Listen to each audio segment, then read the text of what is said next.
Les tensions couvaient depuis plusieurs semaines, les voilà exposées au grand jour. Les groupes rebelles touaregs de la région de l'Azawad se disent en temps de guerre contre la junte malienne. Les militaires au pouvoir font face à une colère grandissante de la coordination des mouvements de l'Azawad. Dans un communiqué, ces derniers ont officialisé une forme de rupture. Nous appelons tous les habitants de l'Azawad à se rendre sur le terrain pour contribuer à l'effort de guerre dans le but de défendre et protéger la patrie et ainsi de reprendre le contrôle de l'ensemble du territoire national azawadien. Un accord de paix avait été conclu entre la CMA et le pouvoir central malien en 2015. Arraché dans la douleur, cet accord, dit d'Alger, avait permis à l'époque de mettre fin à plusieurs années de conflit. Enjeu central, le contrôle des vastes étendues désertiques du nord du pays. Rebelles touaregs, djihadistes et forces armées maliennes se disputent leur gestion. Tension relancée par l'arrivée au pouvoir de la junte et l'apparition d'un nouvel acteur, le groupe Wagner. Selon le CMA, ces derniers se livreraient à des exactions dans le nord Mali. La junte, qui a réclamé et récemment obtenu le départ également de la mission de l'ONU sur place, la MINUSMA.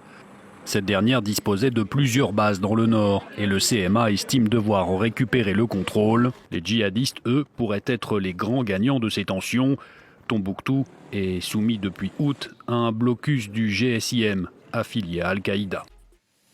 La situation sécuritaire continue de se dégrader dans le nord du Mali. Il y a d'abord cette déclaration hier d'anciens rebelles de l'Azawad. Ils disent avoir abattu un avion de l'armée malienne, une riposte à un bombardement sur leur position dans la région de Gao.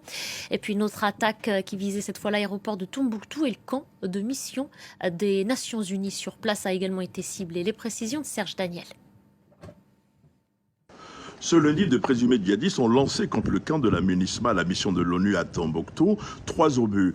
2 obus sont tombés à l'intérieur du camp de la MINUSMA. D'après nos informations, il n'y a pas eu de victimes, mais des dégâts plutôt mineurs. En revanche, le 3e obus est tombé dans l'enceinte de l'aéroport de Tombouctou, situé non loin du camp de la MINUSMA, au moment où un vol était prévu.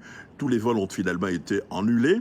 La situation sécuritaire se dégrade également dans le nord-est du Mali, dans la région de Gao. Et ce week-end, par exemple, les ex-rebelles de la coordination des mouvements de l'Azawad ont affirmé avoir abattu un avion de l'armée malienne qui aurait attaqué leur position. Du côté de l'armée malienne, on parle plutôt d'un incident technique sur un vol qui a finalement crashé. Dans ce contexte, les civils sont inquiets, du nord du Mali sont inquiets, d'autant plus que l'accord de paix signé en 2015 entre l'ex-rébellion et le gouvernement, cet accord de paix est en train de voler en éclats au moment où la MINUSMA, la mission de l'ONU au Mali, doit fermer ses portes avant le 31 décembre de cette année.